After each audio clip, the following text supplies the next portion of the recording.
This is Partner Relationship Management, the ultimate channel sales podcast. Welcome to another episode of the Ultimate Channel Sales Podcast. I'm your host, Paul Bird.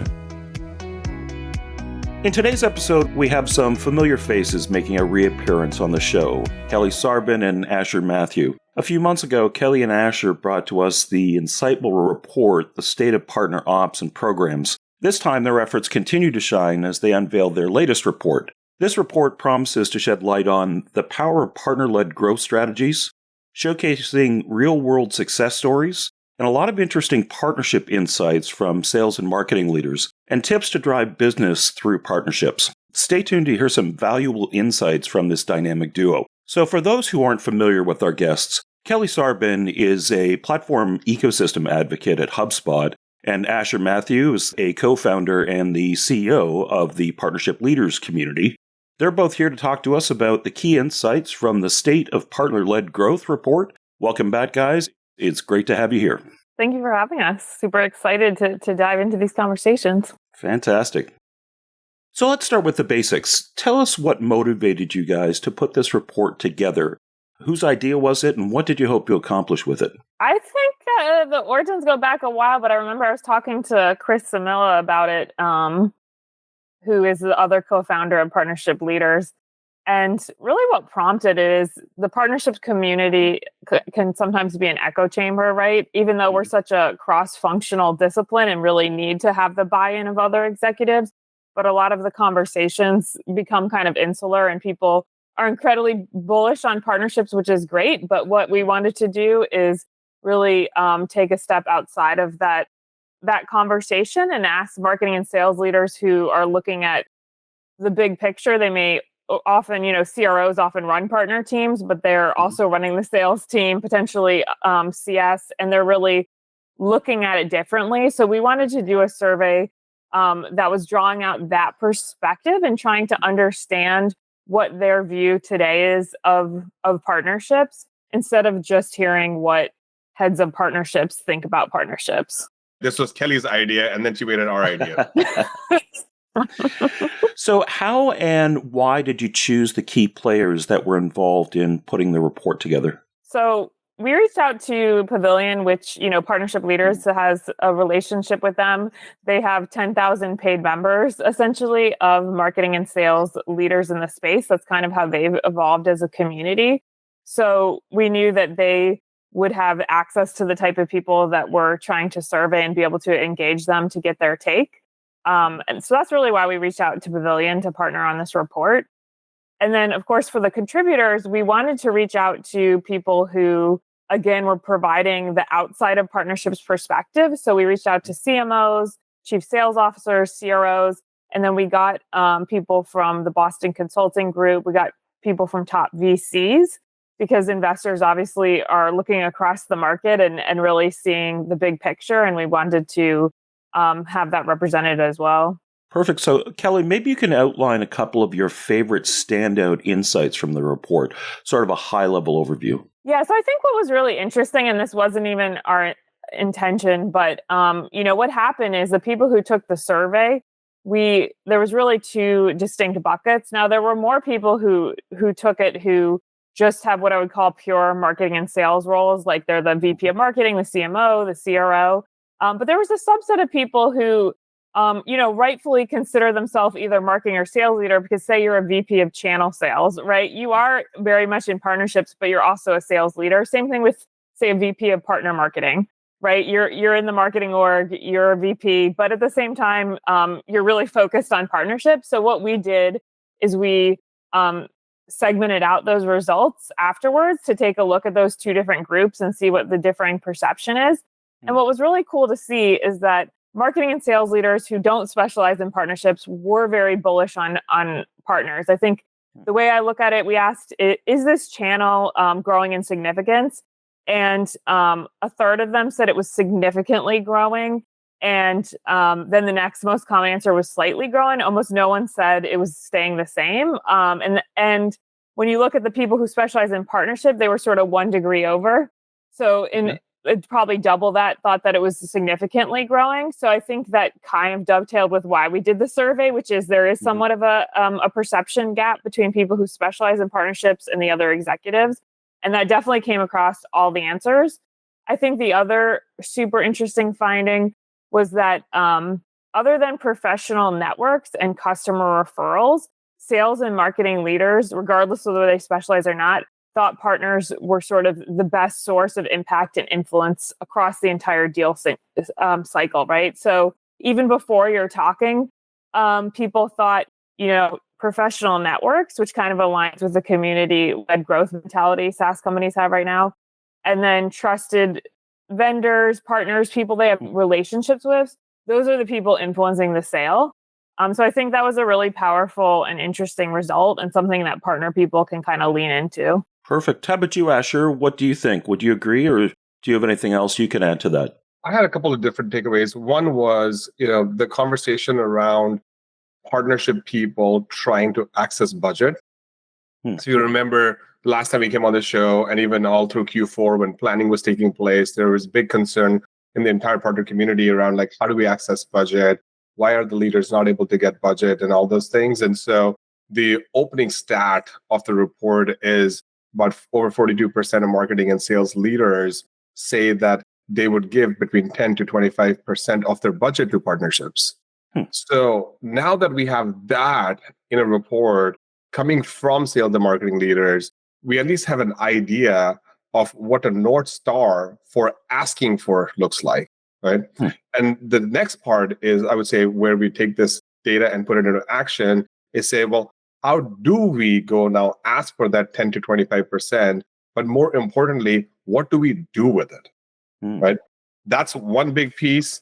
The second big piece was around how little people thought that analysts can affect buying decisions these days, where you still have research reports and you still have all these things out there.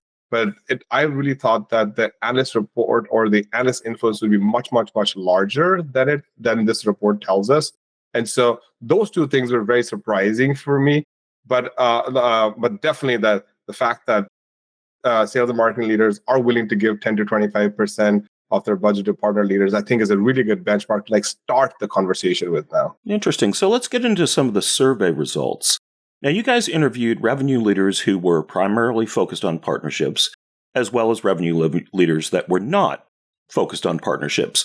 Were there any commonalities that you noticed between these two groups, the ones that were focused and weren't focused on partnerships? Yeah, I think the results were surprisingly consistent, and really it was just a slight magnitude difference, right?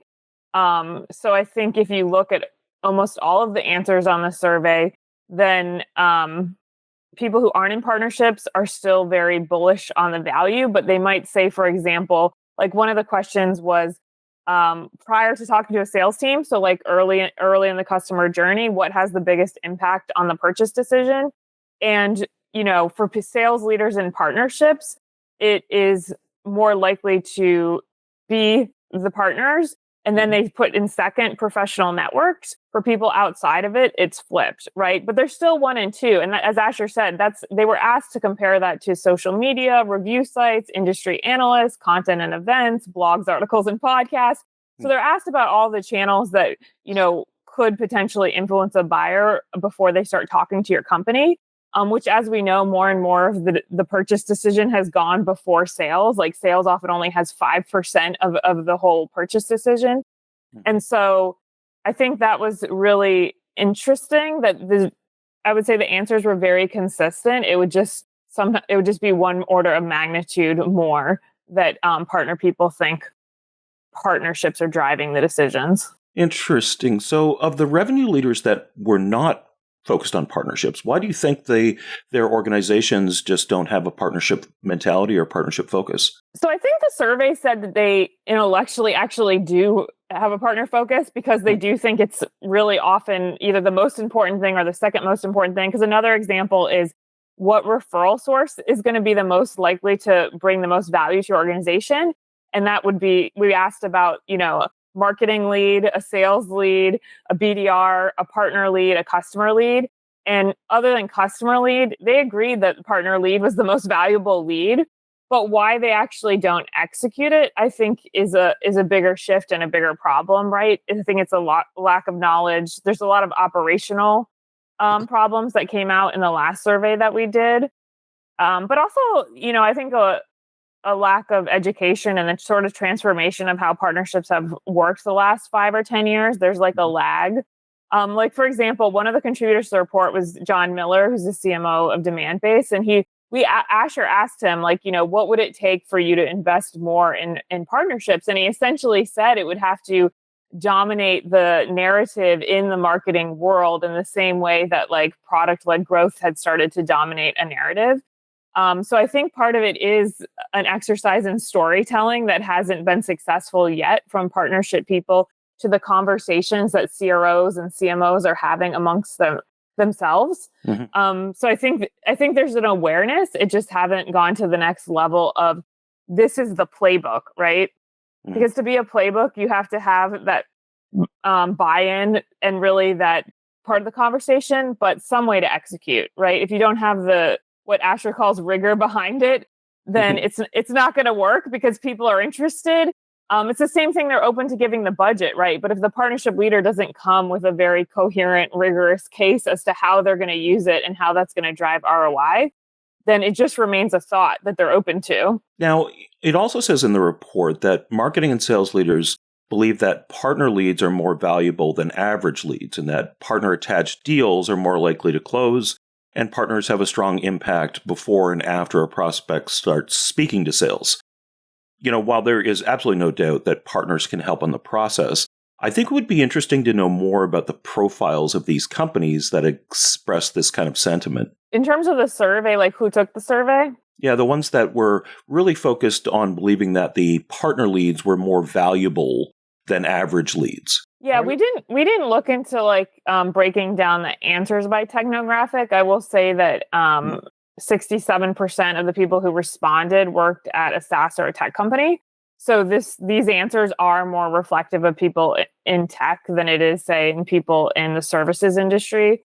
I think 19% of them came from services, so there's some representation. But I think that this is definitely overall more capturing the SaaS community's perception and tech. And I think that it would be interesting to break out the answers and say, hey, the people that answered these questions, are they in particular industries, right? Because if you look at different sectors, like cybersecurity is kind of fundamentally based on a certain partner structure from day one. And I think that we might see some nuances there if we pulled out the answers to see who's the most bullish. Are they have a particular job title, and are they in a particular industry? It would be interesting to know. Sorry, just a quick comment on the previous question around the why isn't partnerships more readily being accepted, right? So there's one thing is there are some businesses out there where partnerships just don't have a place, right? We just need to acknowledge that, and actually, based on the tours that we've done, is absolutely true. Even today, even though all of us think that partnerships can be applied everywhere, while that may be true, but like what we found is like there's some businesses where the business just needs to go direct, and it's okay to accept that. In the other businesses where the partnerships are not readily being implemented, to Kelly's point, there's an education component, but there's also a realization, because we can educate the company and the leaders, and then when they go and ask their leaders and the customer says, actually, we'll just prefer to buy direct, right? Mm-hmm. That's where the disconnect happens, right? So there is as new forms of buying emerge, whether it's through marketplaces or it's through like interactive offers or like, all the different ways that we all are working on innovating our partner programs, right? I think over time, I think this will become very clear that like it's very easy to use the partnerships programs versus like taking a lot of time to even like get into market. For sure, absolutely. So there's actually a chart that you have in an area that's covering partner-sourced leads. And I find it really interesting because for the vast majority of sales and marketing leaders, they believe that 25% or less is coming as a partner-sourced lead. So do you have any insight on is there a difference between the organizations that are completely partner focused? And is this a mix for everyone when it comes into partner source leads? And the other part I would like to know is, I'd like to know the company that had 100% of their leads coming from partners. It's probably a cybersecurity company for sure. So why do you think there is such a heavy focus on the kind of 25% or less when these leads are so valuable? Yeah, I mean, I do think that part of it ties back to the operational problems that companies just haven't worked out and the lack of the consistent playbook. I think the reseller motion, right, has been going on for decades, and does have a particular playbook, but I think that the buying journey has changed in the last 5 to 10 years. And I just think that the operational component around partnerships has not caught up. So to scale it out successfully, especially if you're a company that's, more than a couple hundred people, it starts to get infinitely more complex, right? Because you have these large sales teams, these large customer success teams, and then you may have hundreds and then thousands of partners. So the operational component around that is very difficult. And I do think the lack of investment, right? Like a lot of, especially in SaaS, you still have these direct playbooks, and that's how companies start out. And then they need to, the more typical path is they then transition over to bringing partnerships in, right? Which makes it honestly even more complicated, both from the technology partner side, where if you didn't design your product from day one, thinking about interoperability, you're going to hit a lot of technical problems. And you'd see a lot of partnerships people frustrated because they're being blocked by a lack of interoperability. So they can't even get the partnerships really off the ground, no matter what the go-to-market side is. So I don't know. I think my take is that people recognize the value, but they haven't learned to operationalize it. I don't know. Asher, do you have other thoughts on that? I think the key here is what's the goalpost, right? And in January, February, when I went full-time on PL, I actually went and asked a bunch of CFOs, like, why don't they recognize more of an impact from partnerships? And so it's because I also found that a lot of our members were like, hey, we gotta like go push this to like 40% and 50% and 60%. And like this is inspiration, aspiration, ambition, whatever you want to call it, right? The answer that I actually got back was actually much simpler from the CFOs, which said, look, if you are going to just go do 20% and go all the way to 40%, you're going to land somewhere in the middle, right? We actually don't care that you figure out how to do 80% like partner sourced. What we actually care about more is that whatever you say, just do it consistently so we can depend on you. So given this data right now I'm going back to even our community members and saying, hey, look, just do 25%. It's great. Because over time, what you'll see is the folks that are have built repeatability in their processes and are consistently showing up with 25% are going to be cherished way more than the volatile sales leaders who one quarter hit 160% and the other quarter hit 20%, right? And so to me, like the interpretation of this was actually more around what's the goalpost? Because if most of the people are looking at it from a 25% level, then trying to go hit 40% and create more friction in the process isn't actually helping anybody. For sure. Now, in addition to the sales side of things, I thought there were some really interesting parts about the partner marketing. There's an area where you cover co-marketing, specifically saying, a significant minority of marketing leaders, however, see co-marketing campaigns as performing the same or worse in those dimensions as other campaigns they run. And then I think the number is 28.1% of respondents say they perform slightly worse, and 17.2% of leaders say they perform significantly worse. Let's talk about the reasons behind this. Can you tell us more on why this seems to be the case? Yeah, I thought that was a really interesting finding. And another thing from John Miller's interview that he called out was what he called the planning tax. right? So I do think, and also you'll notice that people asked more broadly, the customer acquisition cost for co-marketing campaigns was flagged as in general being worse. And I think that when you think about customer acquisition costs, you're not just thinking about how engaging this campaign is and how people are responding to it, but also the cost that it took to put it together. So I do think a big part of it is lack of knowledge and expertise in running co-marketing campaigns, but also the ad hoc nature it often runs in organizations, right? And I think these campaigns are, if you want to really work into somebody's marketing calendar, it has to be an ongoing thing or it's going to be costly, right? To like do one-off collaborations with people outside of a few examples, like potentially around live in-person events, it does take a lot of work and a lot of back and forth, right? And you have two different teams trying to collaborate who might have different working styles. They might be in different time zones. So when you take the time to have more strategic relationships around co-marketing so that you have repeatability, and you also put in place processes that you understand and you're not constantly reinventing the wheel, right? You're not constantly saying, oh, we need to go back to legal and sign more legal agreements. And I think that is something that makes the outcomes worse and more expensive for organizations. So that's definitely something that I think is playing into it. I think the other thing is a lack of substantive knowledge on what it means to kind of go to market together and how you take two brands and effectively tell a story around a joint value prop.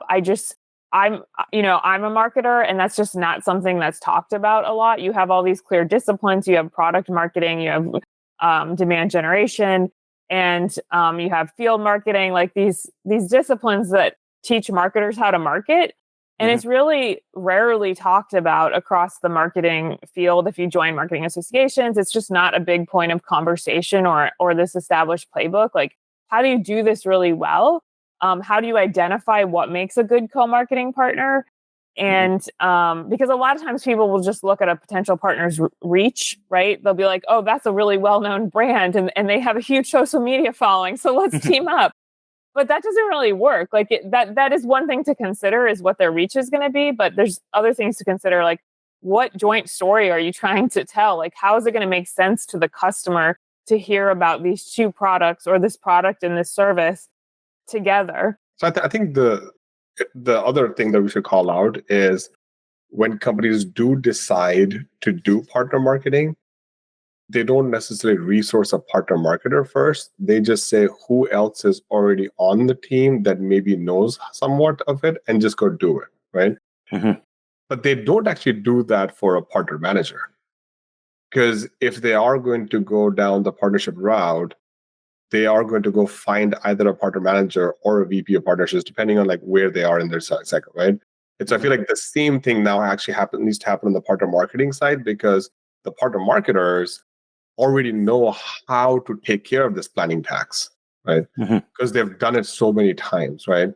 And so that to me is like a big opportunity in the market, where for all of us, by the way, to take now partner marketing seriously and then try to get it to the same level of partner management rigor, right? Which again has to get to the same level of like rigor as like the sales and marketing process that already exists, right? So it's like, if you can just bring partner marketing and partner success to the same parity and then move from there, you'll have much better results. Well, there's also a part about coordinating concerns around brand misalignment and saying that's the second biggest reason that campaigns never really get off the ground. Do you guys have any insight on the specific concerns around brand misalignment and that issue? Yeah, I think marketers are always attuned to how they're coming across to the market, because they both know on an unconscious and conscious level it's going to impact the potential buyer and prospect. And brand misalignment can be a very jarring experience, and it can cause a negative impression, because presumably if you've done a good job building a brand, that's sort of your personality, right? And that's how prospects and customers think of and see you. And they also like that brand, right? If you're a successful company and have built a successful brand, then they have an affinity for how your brand is today. So if you team up with someone who has a very different brand, and it's definitely an alignment issue. It's not judging the other brand and saying the other brand is somehow worse, but something like Red Bull, for example, that's a consumer brand, but it has a very brash, like let's go hit thrills. That's not going to team up with something like Harry and David, which is, hey, buy high-end fruits from us. We're very classy. Like that would be, if they tried to team up, it would be, now sometimes people intentionally do that because they're trying to up their image. Like I know back in the day, American Express kind of teamed up. I think it was Foursquare or one of the like more innovative fintech companies because they wanted to update their brand, right? And it was an intentional, how can we team up with these innovative startups to make ourselves look more cool and hip? We want to move in that direction, but that should be very intentional. And I think that you definitely need a structure for assessing, is this co-marketing partner have a brand that is going to cause a jarring sort of impression in the market for people who have an affinity for who I am today? And so it's definitely something that needs to be tackled and can be a problem. And if we start looking at the partner sales results, on page 25 of the report mentions that the majority of sales leaders surveyed who were using partner data reported it was more accurate than third-party data. Can you provide some insight on this, on first what it means to be more accurate and why actually it's slightly more accurate? That was actually yeah. So I think this was really interesting that the whole second-party data thing was interesting. And just for anyone who's listening, second-party data is when you're sharing accounts directly with your partner. So if two SaaS companies might team up, and then there's tools called Reveal and Crossbeam that make it kind of secure to share your customer account list with each other. And so, we do know that many companies have bad data hygiene, right? So I think it's another interesting point where you have to do some due diligence, right? You can't just assume because it's a partner that they have good data in their CRM. Now, if you do that due diligence, then one would expect it to be more accurate than third-party data, because third-party data often transfers through many hands. There's a lot of uncertainty. It's very difficult to stay on top of it. Often they're scraping websites, which can have like legacy information.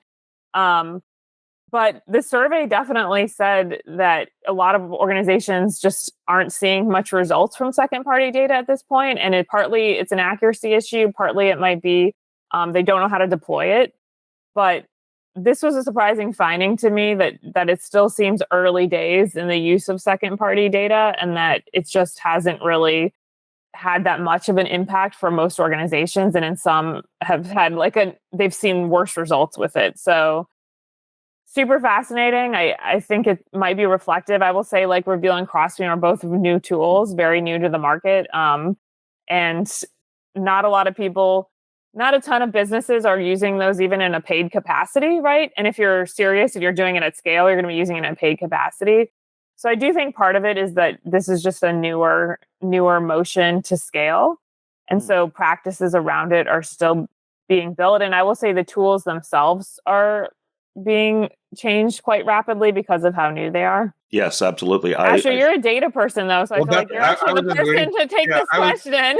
I was just waiting for you to finish your answer, because I would say before we did this report, and even actually all last year, I've been saying, yes, second-party data is great, but it doesn't actually get you to the promised land if you don't use it with first and third-party data together, right? And you need to have a solid data strategy if you're going to use this data at scale, right? Mm-hmm. And the issue is, sales leaders and marketing leaders are basically going to say, help me understand how I can use this data for better territory management, right? Mm-hmm. That's a very different use case than partner managers trying to understand, should I partner with you or not, right? It's like two different questions, right? One is actually more about capacity planning, right? The other one is just, should I partner with you or not? I would debate that if you get your capacity planning wrong, you're going to get fired. Right. And but if you got your partnership wrong the first time, you're going to get it right the second or third time. You're going to get it right, as long as it's right. So to me, this is like the second party data and and the third-party data and the first-party data, like we need to take all this data to RevOps, or if there's a partner ops, there's got to be some operational skill set in the organization that is to tinker with this and fit it into the other places where data already exists, right? And so that's why I think this like it says slightly more accurate than the other forms of data that exist, is because there's no dedicated owner of this data. I'll tell you, marketing will not give away first-party data, no matter how much IT wants it, right? And then data science teams will not give up on third-party data, no matter how crappy it is, right? Because data science teams all believe in having the widest data set available to mankind known, right? I mean, they will, if you tell them, can I give you more data? That's like, the answer is always yes to that, right? Like there's no data science person going to be like, oh yeah, no, I won't take this data, right? Like the answer is always going to be yes, right? Regardless of the quality. Regardless of the quality, because they know like they have their ways to like figure out like, is this like going to help me with like accuracy? Is this going to help me with like coverage? Is this going to just fill gaps? Like I just need, is it helping with completeness? So the second party data problem, I think, is more about who's the owner of the second party data, because that person will then actually deliver the outcomes from it versus just fitting it in. So as we leverage this data, there was another, I believe it was on page 26, and where you say that what do you think the difference between the sales leaders who reported that partner-attached deals were less likely to close versus the ones that thought they were not less likely to close? I would say bad partner rigor. And not the data. Yeah, because it's like to me, this is like, again, this is my view, right? Because like I stand for elevating partner leaders around the world, right? And whenever this type of stat comes up, I love the stat, but I also believe that we as partner leaders could do better to explain what happened and like how do we get it there, right? But go ahead, Kelly. I know you. No, I was just gonna, for people listening, provide some more detail around that, which is 20% of those sales leaders outside of partnerships said that they are less likely to close than other deals. And then honestly, even 14%, almost 15% of people in partnerships said they were less likely to close. So I just want to explain that it yes, that's the minority, right? That means 80% are on the other side, but like that's not a small number of organizations. If we have, 20% of organizations are saying, hey, these are less likely to close. So it is very interesting. It's a partner program maturity issue, at least in my humble opinion, right? Because if the vast majority is saying yes, and then there's 20% that say no, I'm pretty positive something is not gelling in the whole thing, or it's just like a bad fit, right? Like partnerships is a bad fit for the company. But I will call something else too, and I think this is in an organization that is potentially is certainly not as mature on a partner program level. But one reason you could see this that's actually kind of not a knock on partnerships is people who bring in partners when the deal's going wrong, right? So like often you'll see direct sales teams, that who aren't used to working with partners. One of the first things they'll do is like, oh, you know what? I see that this is a customer of the partner. I'm going to reach out when this person has ghosted me. If they're not ghosting me and it's full speed ahead, I don't want to mess with a partner. Yeah. You definitely see that attitude. So I think if that's the case, then the ones that are being attached to partners, they're going to close less, but it's not because of the partner. And in fact, it could be the opposite, that you had, 90% of these were gonna fail, and the partner came in and maybe they saved 15 to 20% of them. But then if that's the only reason they're being brought in, they're being attached to a bunch of loser deals essentially. Kelly.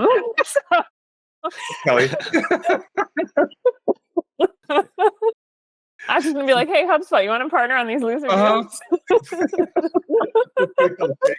So as we start to wrap things up, Asher, if you had to boil it down to just one thing in this report that truly indicates the future of partnership leaders, what would it be? It would be that there is willingness to leverage partnerships for growth, right? But you ask. And you have to go with the straw man plan, because if you go with no plan, the answer is always no. No, for sure. Absolutely. And Kelly, what is kind of the one key takeaway that you have that most embodies the sentiment of sales, marketing leaders in the role of partnerships within their organization? Yeah, I think it boils down to they're very open to it and see the value on an intellectual level, but they haven't gotten to the deployment phase, and it's on the partnership leader to tell the narrative and to move it forward. Fantastic. Well, it was an extremely insightful report. I thoroughly enjoyed it. I'm a data geek myself, so I want to thank you both for being on the show today, and it was great to have you here. Thanks so much. Thank you for having us. All right, guys, thank you for listening to the Ultimate Channel Sales Podcast. Please don't forget to join us next time. For more information, please visit channelsalespodcast.com. If you haven't already, please like and subscribe to our podcast. And if you enjoyed this episode today, please leave us a 5-star rating. From the Apple Podcast app, just select our show, scroll down to the rating and reviews section, and click Write Review. And don't forget to share with your friends or professional network anyone who'd enjoy it. See you next time on the Ultimate Channel Sales Podcast.